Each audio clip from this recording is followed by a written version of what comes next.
Hello student, Srinivas IS ಅಕಾಡೆಮಿಯ current affair ಲೆಕ್ಚರ್ಸ್ಗೆ ನಿಮ್ಮೆಲ್ಲರಿಗೂ ಸ್ವಾಗತ. ಇವತ್ತಿನ ನಾವು ಕರೆಂಟ್ ಅಫೇರ್ಸ್ ನಲ್ಲಿ ಎರಡು ಹೊಸ ಟಾಪಿಕ್ ನ ನೋಡ್ತಾ ಇದ್ದೀವಿ. ಮೊದಲನೆಯ ಟಾಪಿಕ್ ಬಂದ್ಬಿಟ್ಟು ನೋಡಿ, Adivani, India's first AI powered tribal language translator ಅಂತಂದ್ರೆ ಆ, ಏನಪ್ಪಾ ಅಂತಂದ್ರೆ ಆದಿವಾನಿ ಭಾರತದ ಮೊದಲ ಆದಿವಾಸಿ ಭಾಷೆಗಳಿಗಾಗಿ ನಿಯಮಿತ ಎಐ ಆಧಾರಿತ ಅನುವಾದ ಮಾಡುವಂತ ಒಂದು ಎಐ ಟ್ರಾನ್ಸ್ಲೇಟರ್ ಅಂತ ಹೇಳ್ಬೋದು.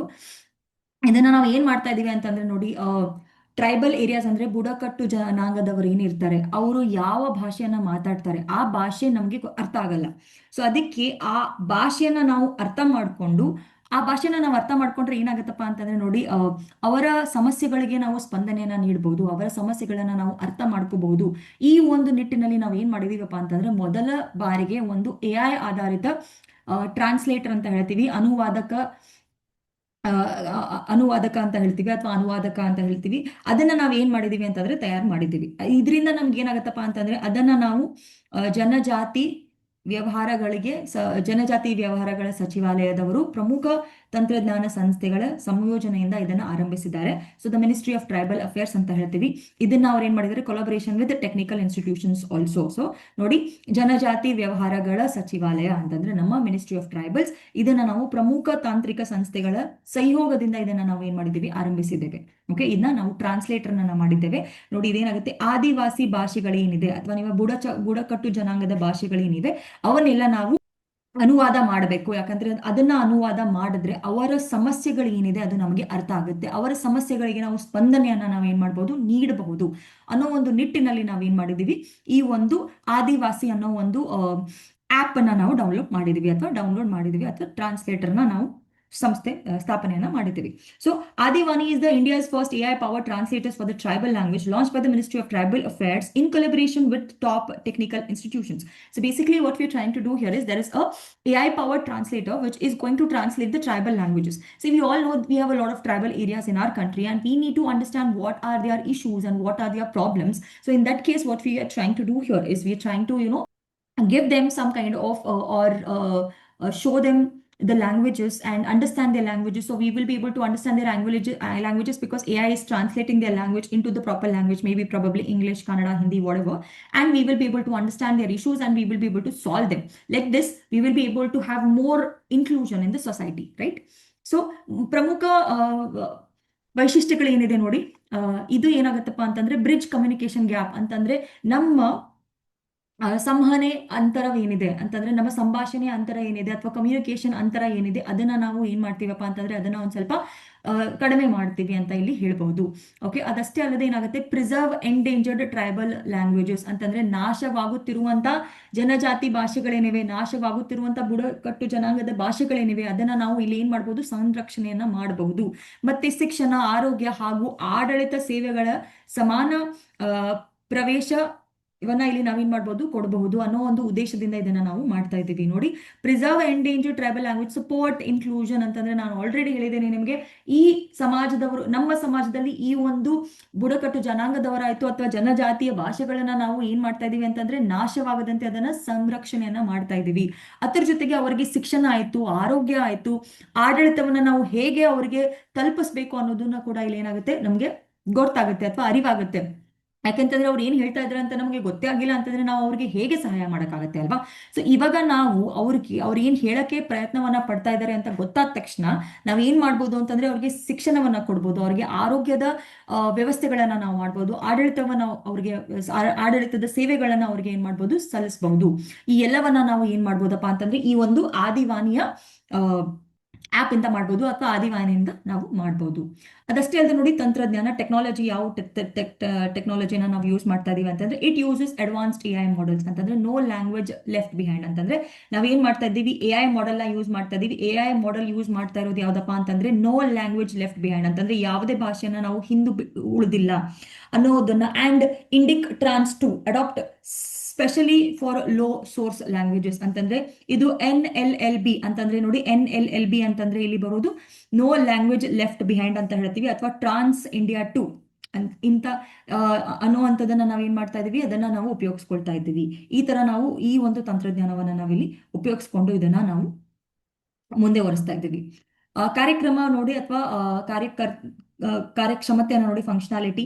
The platform supports real time text to speech translator including text to text, text to speech, speech to text and speech to speech. ಅಂತಂದ್ರೆ ಈ ವೇದಿಕೆ ಏನ್ ಮಾಡತ್ತಪ್ಪ ಅಂತಂದ್ರೆ ನೀವ್ ಏನ್ ಹೇಳ್ತಾ ಇದ್ದೀರಾ, ನೀವೇನ್ ಮಾತಾಡ್ತಾ ಇದ್ದೀರಾ ಅದನ್ನ ರಿಯಲ್ ಟೈಮ್ ಅಂತಂದ್ರೆ ಅವಾಗಿಂದ ಅವಾಗ್ಲೇ.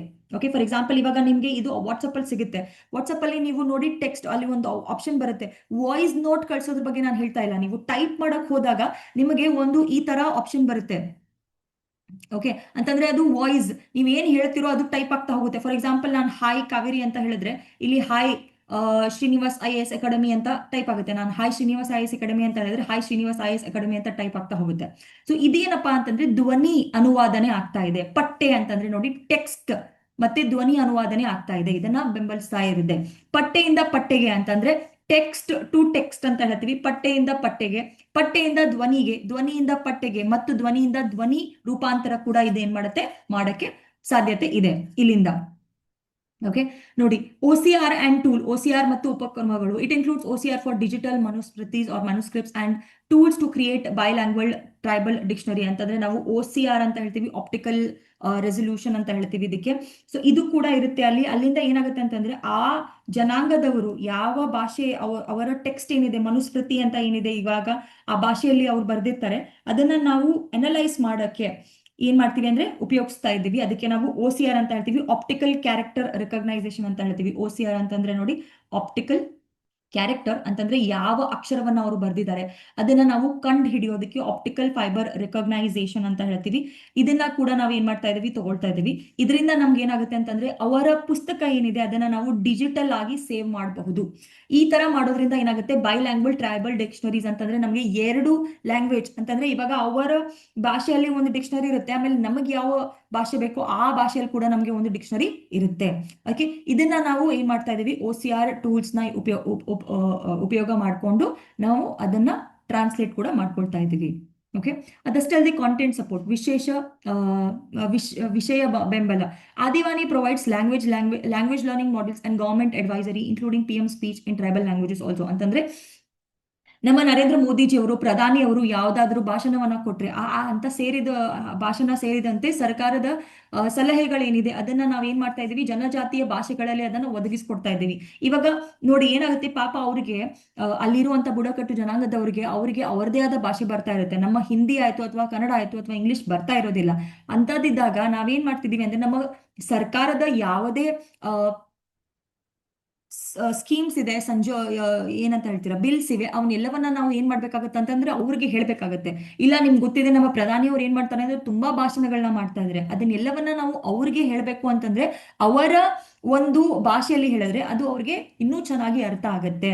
ಹಾಗೆ ಸರ್ಕಾರದ ಸಲಹೆಗಳೇನಿದೆ ಅದನ್ನ ಕೂಡ ನಾವು ಏನ್ ಮಾಡ್ಬೋದು, ಅವರಿಗೆ ಹೇಳ್ಬಹುದು ಅವರ ಭಾಷೆಯಲ್ಲಿ ಈ ಒಂದು ಆದಿವಾನಿಯಿಂದ. ನೋಡಿ ಸಪೋರ್ಟೆಡ್ ಲ್ಯಾಂಗ್ವೇಜ್, ಯಾವ ಯಾವ ಲ್ಯಾಂಗ್ವೇಜ್ ಇದೆ ನೋಡಿ. ಇನ್ ಇಟ್ಸ್ ಬೀಟಾ ರಿಲೀಸ್ ಅಂತಂದ್ರೆ ಇವಾಗ ರಿಲೀಸ್ ಆಗಿರೋ ಬೀಟಾ ಏನ್ ರಿಲೀಸ್ ಆಗಿದೆ ಆ ಆದಿವಾನಿಯ 4 ಭಾಷೆಗಳನ್ನ ಅದು ಏನ್ ಮಾಡ್ತಾ ಇದೆ ಅಂದ್ರೆ ಸಪೋರ್ಟ್ ಮಾಡ್ತಾ ಇದೆ. ಒಂದು ಶಾಂತಲಿ, ಒಂದು ಬಂದ್ಬಿಟ್ಟು ನೋಡಿ ಶಾಂತಲಿ, ಇನ್ನೊಂದು ಬಂದ್ಬಿಟ್ಟು ಬೀಲಿ, ಆಮೇಲೆ we have Mundari and Gondi ಅಥವಾ ಗೊಂಡಿ. ಈ 4 ಭಾಷೆಗಳನ್ನ ಸೇರಿದಂತೆ 4 ಪ್ರಮುಖ ಜನಜಾತಿ ಭಾಷೆಗಳನ್ನ ಇದೇನ್ ಮಾಡ್ತಾ ಇದೆ, ಬೆಂಬಲಿಸ್ತಾ ಇದೆ. Additional languages like Kui and Garo are recently under development. ಅಂತಂದ್ರೆ ಇನ್ನೂ ಬೇರೆ ಕುವಿ ಮತ್ತೆ ಗಾರೋ ಅನ್ನೋ ಭಾಷೆಗಳನ್ನು ಕೂಡ ನಾವು ಏನ್ ಮಾಡ್ತಾ ಇದೀವಿ, ಟ್ರಾನ್ಸ್ಲೇಟ್ ಮಾಡಕ್ಕೆ. ಅದು ಇನ್ನೂ ಅಭಿವೃದ್ಧಿಯ ಏನಂತ ಹೇಳ್ತಿದ್ದೀರಾ ಸ್ಥಾನದಲ್ಲಿದೆ, ಇನ್ನೂ ಅದು ಅಭಿವೃದ್ಧಿಗೊಂಡಿಲ್ಲ, ಅಂಡರ್ ಡೆವಲಪ್ಮೆಂಟ್ ಅಂತ ಇದೆ. ಇದು ಇನ್ನೂ ಮಾಡ್ಬೇಕಾಗಿರೋದು. ಇವಾಗ 4 ಭಾಷೆಗಳನ್ನ ನಾವು ಮಾಡಿದ್ದೇವೆ, ಇನ್ನು 2 ಭಾಷೆಗಳನ್ನ ನಾವು ಮಾಡ್ತಾ ಇದ್ದೇವೆ, ಇನ್ನು ಮುಂದೆ ಬರುತ್ತೆ ಅದು.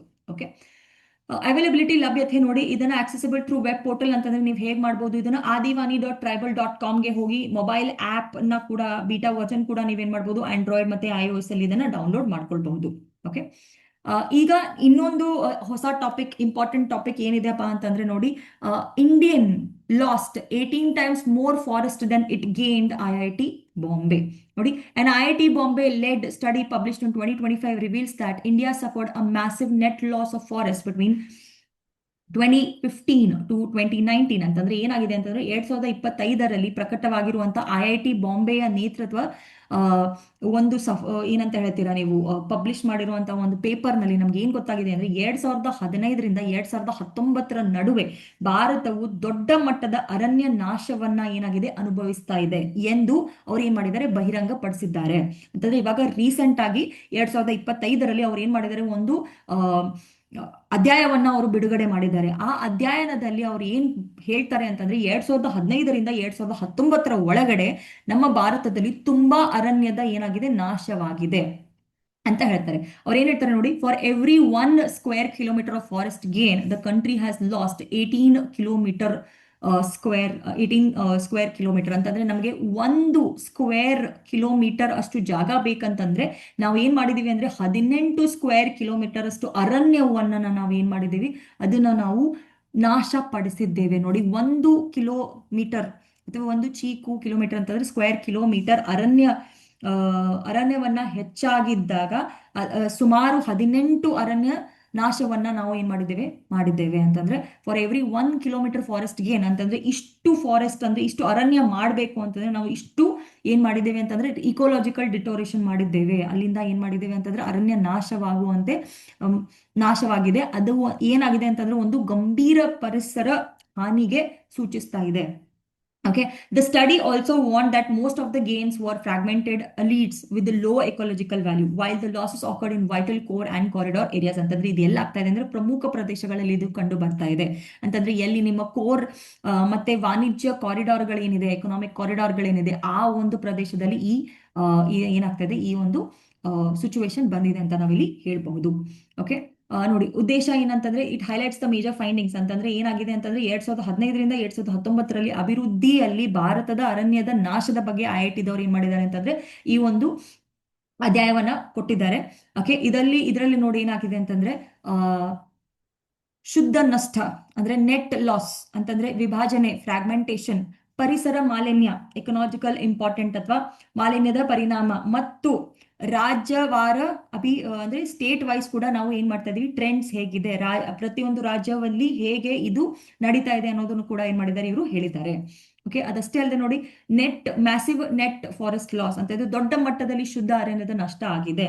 India last 18 kilometre forest for every 1 kilometer gain, showing severe ecological imbalance. ಅಂತಂದ್ರೆ ನಾವು 1 ಕಿಲೋಮೀಟರ್ ಅರಣ್ಯವನ್ನ ಹೆಚ್ಚು ಬಳಕೆ ಮಾಡೋಕೆ ಅಥವಾ ಹೆಚ್ಚುಗೊಳಿಸೋಕೆ ನಾವೇನ್ ಮಾಡ್ತಾ ಇದೀವಿ, ಭಾರತದ 18 ಕಿಲೋಮೀಟರ್ ಅರಣ್ಯವನ್ನ ನಾವು ನಾಶ ಮಾಡ್ತಾ ಇದೀವಿ. ಅಂತಂದ್ರೆ ಎಷ್ಟು ಇಂಬ್ಯಾಲೆನ್ಸ್ ಇದೆ ಅಂತ ನೋಡಿ. ಗಂಭೀರ ಪರಿಸರ ಅಸಮಾನತೆ ಅಂತ ಹೇಳ್ತಾ ಇದೀವಿ, ಇಲ್ಲಿ ಇಂಬ್ಯಾಲೆನ್ಸ್ ಅಂತ ಹೇಳ್ತೀವಿ. ಅಸಮಾನತೆಯನ್ನ ನಾವಿಲ್ಲಿ ನೋಡಬಹುದು ಅಥವಾ ಇದು ತೋರಿಸ್ಕೊಡ್ತಾ ಇದೆ. Okay, hotspot states of forest lots, ಅರಣ್ಯದ ನಾಶದ ಪ್ರಮುಖ ರಾಜ್ಯಗಳು ನೋಡಿ, Tamil Nadu and West Bengal contribute nearly half of the total forest loss. ಅಂತಂದ್ರೆ ನಿಮ್ಮ ತಮಿಳುನಾಡು ಮತ್ತೆ ಪಶ್ಚಿಮ ಬಂಗಾಳ ಏನಿದೆ ಅದರಲ್ಲಿ ಭಾರತದ ಒಟ್ಟು ಅರಣ್ಯದ ನಷ್ಟ ಏನಾಗ್ತಾ ಇದೆ ಅಂದ್ರೆ ನೋಡ್ತಾ ಇದ್ದೀರಾ ನೀವು. Fragmented gains, no ecological gains ಅಂತಂದ್ರೆ ಏನಾಗ್ತಾ ಇದೆ ಅಂದ್ರೆ ವಿಭಾಜತೆ ಹೆಚ್ಚಳಿಕೆ ಮತ್ತೆ ನಿಜವಾದ ಪರಿಸರ ಲಾಭವೇನೂ ಇಲ್ಲ. New forest areas var almost small isolated patch lacking ecological connectivity. ಅಂತಂದ್ರೆ ನಾವು ಹೊಸ ಅರಣ್ಯವನ್ನ ಏನ್ ಮಾಡ್ತಾ ಇದೀವಿ, ಅದನ್ನ ವಿಭಾಜನೆಗಳಿಂದ ಮಾಡ್ತಾ ಇದೀವಿ. ಇಲ್ಲೊಂದು ಚಿಕ್ಕ ಅರಣ್ಯ, ಇಲ್ಲೊಂದು ಚಿಕ್ಕ ಅರಣ್ಯ, ದೊಡ್ಡ ಅರಣ್ಯವನ್ನ ನಾವು ಮಾಡ್ತಾನೆ ಇಲ್ಲ.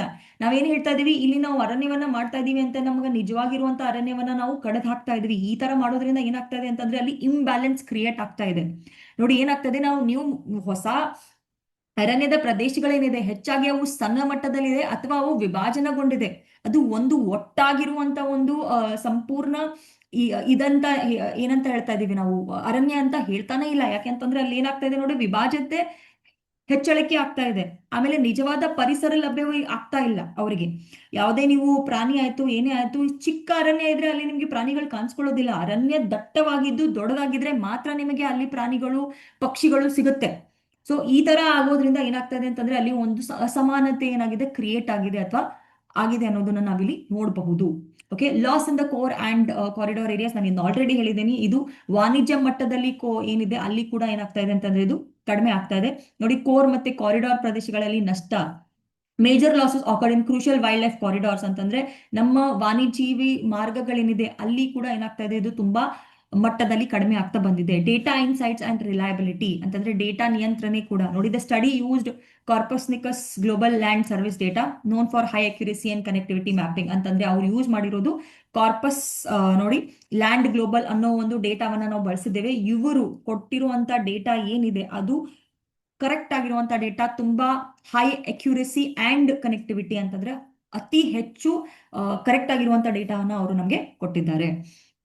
ಓಕೆ, ಇದರ ಒಂದು ಮಹತ್ವವನ್ನ ನೋಡಿ. ದ ಸ್ಟಡಿ ವಾನ್ಸ್ ಅಂತಂದ್ರೆ ಈ ಒಂದು ಸ್ಟಡಿಯಿಂದ ನಮಗೆ ಏನ್ ಗೊತ್ತಾಗುತ್ತಪ್ಪ ಅಂತಂದ್ರೆ India's forest cover increase on paper does not reflect truly on ecological health ಅಂತಂದ್ರೆ ಏನ್ ಗೊತ್ತಾಗುತ್ತೆಪ್ಪ ಅಂದ್ರೆ ಈ ಅಧ್ಯಯನದಿಂದ ನಮ್ಗೆ ಏನ್ ಗೊತ್ತಾಗುತ್ತೆ ಅಂತಂದ್ರೆ ಅರಣ್ಯ ವೃದ್ಧಿ ನಿಜವಾಗಿ ಪರಿಸರ ಆರೋಗ್ಯವನ್ನ ನಾವ್ ಏನ್ ಮಾಡ್ತಾ ಇದೀವಿ ತೋರಿಸ್ತಾ ಇಲ್ಲ. ಯಾಕೆ ಅಂತಂದ್ರೆ ನಾವ್ ಏನ್ ಮಾಡ್ತಾ ಇದೀವಿ ಅಂತಂದ್ರೆ ಒಂದು ಪೇಪರ್ ಮೇಲೆ ಅಥವಾ ಒಂದು ಅಧ್ಯಯನದ ಮೇಲೆ ಎಷ್ಟು ಬರ್ದಿದೆಯೋ ಅಷ್ಟು ಅರಣ್ಯದ ಹೆಚ್ಚುವಳಿಕೆ ಆಗ್ತಾ ಇಲ್ಲ. Fragmentation reduces biodiversity, weakens wildlife movement and undermines carbon sequestration capacity also ಅಂತಂದ್ರೆ ನಾವು ಈ ವಿಭಾಜತೆಯನ್ನ ಮಾಡೋದ್ರಿಂದ ಜೈವಿಕ ಉದ್ಯಾನವನ ಏನಿದೆ ಅದು ಕಡಿಮೆ ಆಗ್ತಾ ಹೋಗ್ತಾ ಇದೆ. ಅಂತಂದ್ರೆ ಬಯೋಡೈವರ್ಸಿಟಿ ಏನಾಗ್ತಾ ಇದೆ ಅದು ಕಡಿಮೆ ಆಗ್ತಾ ಹೋಗ್ತಾ ಇದೆ. ವಾಣಿಜ್ಯ ಸಂರಕ್ಷಣೆ ಕೂಡ ಏನಾಗ್ತಾ ಇದೆ ದುರ್ಬಲಗೊಳಿಸ್ತಾ ಇದೀವಿ ನಾವು ಈ ತರ ಮಾಡೋದ್ರಿಂದ. ಕಾರ್ಬನ್ ಸಿಕ್ವೆಸ್ಟ್ರೇಷನ್ ಅಂತ ಏನ್ ಹೇಳ್ತೀವಿ ಅಂತಂದ್ರೆ ಕಾರ್ಬನ್ ಡೈಆಕ್ಸೈಡ್ ಏನಿದೆ ಅದನ್ನ ನಾವು ಒಳಗೆ ಹೀರ್ಕೊಳ್ಳೋ ಅಂತ ಒಂದು ಸಾಮರ್ಥ್ಯ ಏನಿದೆ ಅದು ಕೂಡ ಏನಾಗ್ತದೆ ಕುಸಿತಾ ಇದೆ. ಇವೆಲ್ಲವೂ ನಮಗೆ ಗೊತ್ತಾಗೋದು ಈ ಒಂದು ರಿಪೋರ್ಟ್ ನಿಂದ.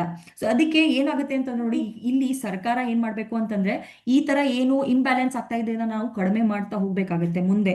ಅದಕ್ಕೆ ಈ ರಿಪೋರ್ಟ್ ನಮ್ಗೆ ಇಲ್ಲಿ ಮಹತ್ವವಾಗಿರುವಂತ ಒಂದು ರಿಪೋರ್ಟ್ ಅಂತ ನಾನು ಇಲ್ಲಿ ಹೇಳ್ತೀನಿ. ಇವತ್ತಿನ ಟಾಪಿಕ್ ನಾನು ಇಲ್ಲಿಗೆ ನಿಂದಿಸ್ತಾ ಇದ್ದೀನಿ. ಮತ್ತೆ ನಾಳೆ ನಿಮಗೆ 2 ಟಾಪಿಕ್ಗಳನ್ನ ತಗೊಂಡ್ ಬರ್ತೀನಿ. ಈ ಒಂದು ಟಾಪಿಕ್ ನ ನೋಡಿ, ಯಾಕೆ ಅಂದ್ರೆ ತುಂಬಾ ಇಂಪಾರ್ಟೆಂಟ್ ಅಥವಾ ಮಹತ್ವವಾದಂತಹ ಇದು ಟಾಪಿಕ್ ಆಗುತ್ತೆ. ನಿಮಗೆ ಏನಾದ್ರೂ ಕರೆಂಟ್ ಅಫೇರ್ಸ್ ಬಗ್ಗೆ ಏನಾದ್ರೂ ಹೇಳ್ಬೇಕು ಅಂತ ಅನ್ಸಿದ್ರೆ ದಯವಿಟ್ಟು ಕಾಮೆಂಟ್ ಸೆಕ್ಷನ್ ಅಲ್ಲಿ ನಿಮ್ಮ ಕಾಮೆಂಟ್ಸ್ ನ ಹಾಕ್ತಾ ಹೋಗಿ. ನಾನು ಅದೇ ರೀತಿಯಿಂದ ಬದಲಾವಣೆಯನ್ನ ತಗೊಂಡ್ ಬರ್ತೀನಿ. Thank you so much.